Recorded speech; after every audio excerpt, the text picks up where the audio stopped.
The early intervention pathway has been developed in collaboration with Norfolk and Waveney Integrated Care Board, the Eastern Academic Health Science Network, and community healthcare providers East Coast Community Healthcare CIC and Norfolk Community Health and Care NHS Trust.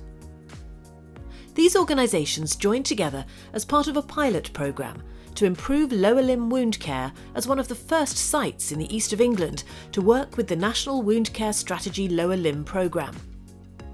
In 2019, there were an estimated 739,000 leg ulcers in England, with estimated associated healthcare costs of £3.1 billion per year.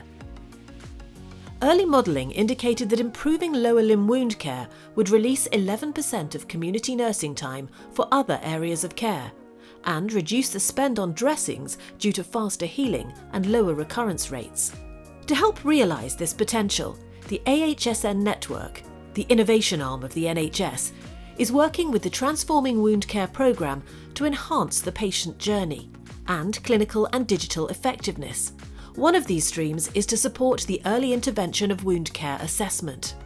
The ICB has developed an early intervention pathway with ECCH and NCH&C. This short video is designed as an educational tool for nurses when adopting the early intervention pathway. Come in. Hello, I'm Nurse Kate. Please take a seat. Thank you. How are you today? Yeah, I'm okay, thank you. And what brings you to see me today? Well, last week I went to my daughter's and one of my grandsons knocked his toy right against my leg and took the skin off, which was really painful. And I've been putting plasters on all week, but it's actually getting worse, so I thought I'd come and show you. Oh dear. Are you on any medication or got any medical conditions? Well, I've only got an underactive thyroid gland, but I've also got a few veins in the back of my leg, but nothing that'll kill me. Okay, could I ask you to take a seat on the couch so I can see both of your lower legs, please? Thank you. It is important that verbal consent is gained prior to any review or assessment being conducted. Consent is obtained through the discussion and exchange of information between the patient and nurse. Should I take my shoes Yes, off please. now? You don't mind just swinging round and popping your legs up? To ensure there is adherence to local infection control guidance, the nurse follows the 7-step hand washing guidance and wears the appropriate PPE and gels throughout the assessment.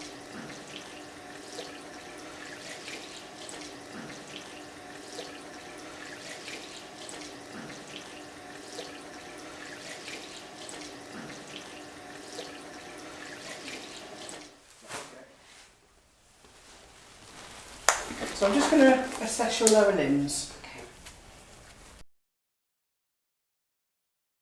The assessment looks for redness to the lower limb, unilateral edema and leg shape, colour of the limb and foot, any signs of necrosis.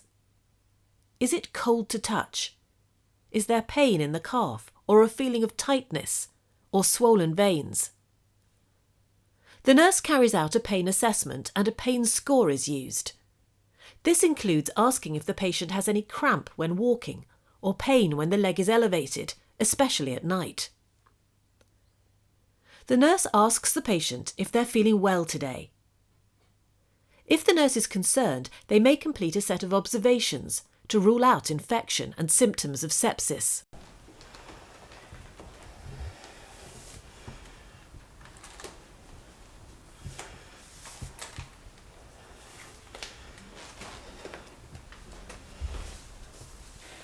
Okay, and now I'm going to do your wound assessment. So I'm just going to take the dressing off that you've popped on and have a look at your wound, if that's okay. Okay, thank you.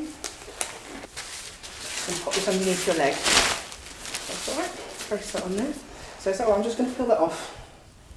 The nurse gently removes the plaster and completes a wound assessment, which notes any localised swelling, pus, pain, heat or odour, a wound bed description, edges and peri-wound skin condition. Further adherence to good practice following infection control guidance is carried out.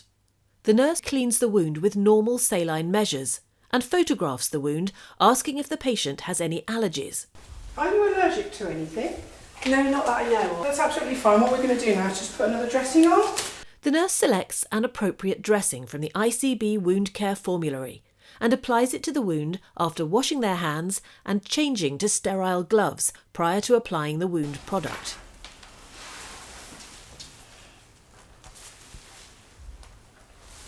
Marvellous. So, the national guidance now say that we've eliminated any red flags that we might consider being an issue with your legs. So what we'd like to do is measure you for a class 1 stocking. Is that necessary, nurse, for that little wound? Because it will help it heal quicker. Oh, okay. Oh, well, yeah, that's better, as long as I don't get a leg ulcer, nurse. Well, that's what we're hoping to avoid by putting you in a class 1 stocking. The nurse carries out the appropriate measurement for the hosiery stocking. Measurements are taken from the patient's ankle, the widest part of the calf, and the length of the foot. This is usually placed on the floor on paper. And what I'd like to do is just swing round to the edge of the seat and then I'll take a foot measurement with your foot on the floor. I'm going to ask you if you can mind placing your foot on this piece of paper so you will have to stand up. Is that all right? Yeah, that's fine.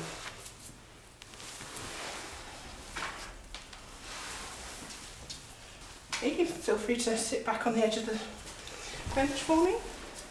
The guidance is then reviewed based on the correct British Standard hosiery. The information on the sizing chart provides details of the best option to use. This is then selected and applied to the patient's leg, and self-care advice is provided. Do I keep it on all the time? Absolutely, so keep it on all the time. The only time you'll take it off is if you want to shower, for skincare, or if the dressing needs to be changed. In this box here, you've got spare stocking, spare dressing for you to take home, and we'll make an appointment for you in a week's time. Thank you.